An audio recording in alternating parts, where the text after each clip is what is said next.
Hello everyone, and welcome to the Missouri School Boards Association's Board Report for the month of September. We thank you for the opportunity to share some news and information during a few minutes of your board meeting.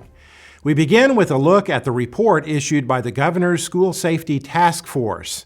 That task force was established in March and held a series of public outreach sessions around the state during the past few months. It received additional input from surveys, website comments, and a student input session. It also relied on resources available through MSBA's Center for Education Safety. The group issued its final report on July 31st.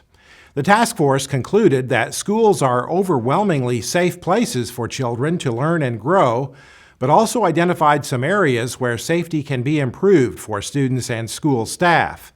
MSBA Executive Director Melissa Randall was a member of the task force, and she says communication is a strong theme in the report.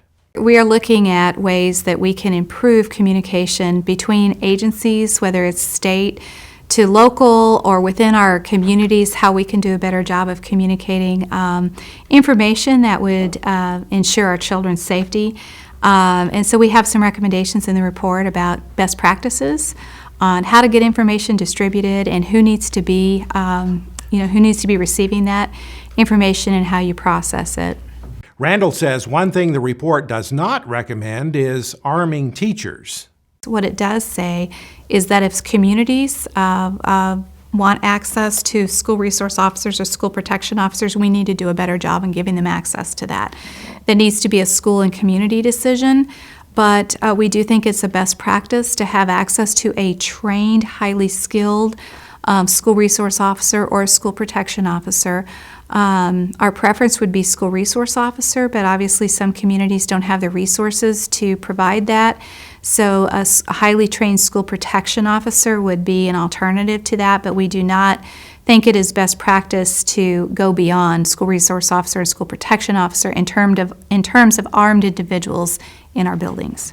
The report says there is not a one-size-fits-all approach to making schools as safe as possible, but says the best solutions to address school safety are at the local, community, and individual school level.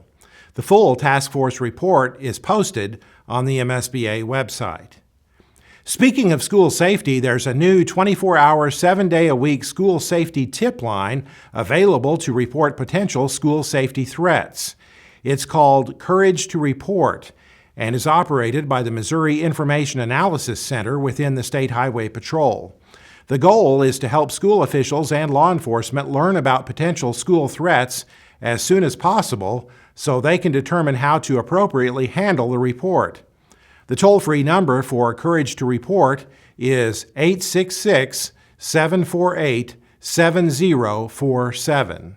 A number of new state laws became effective at the end of August, as is usually the case, after a legislative session adjourns in May, and this year was no exception.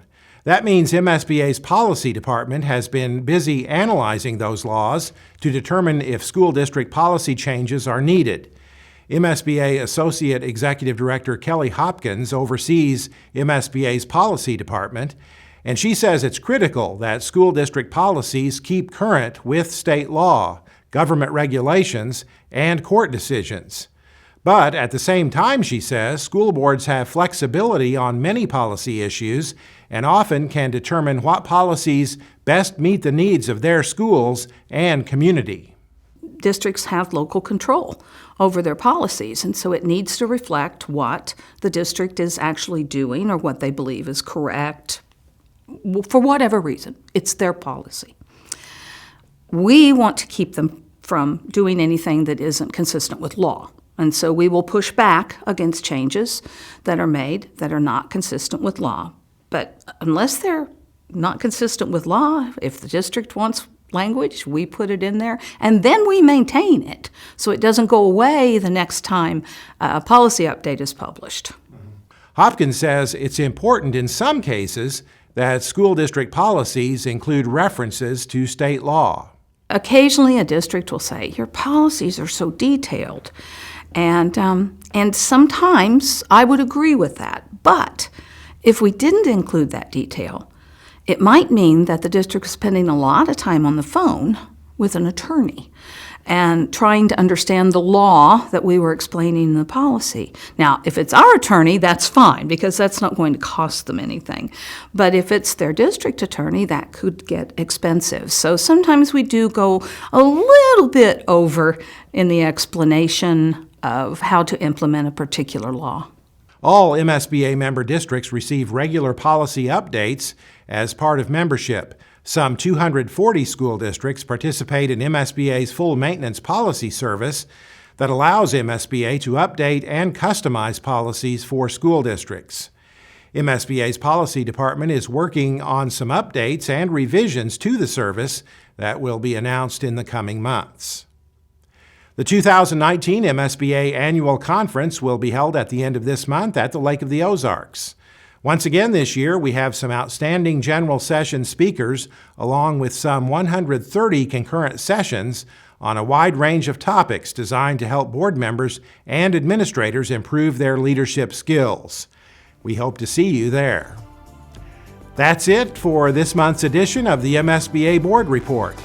Thanks for allowing us to have some time at your board meeting, and so long from Columbia.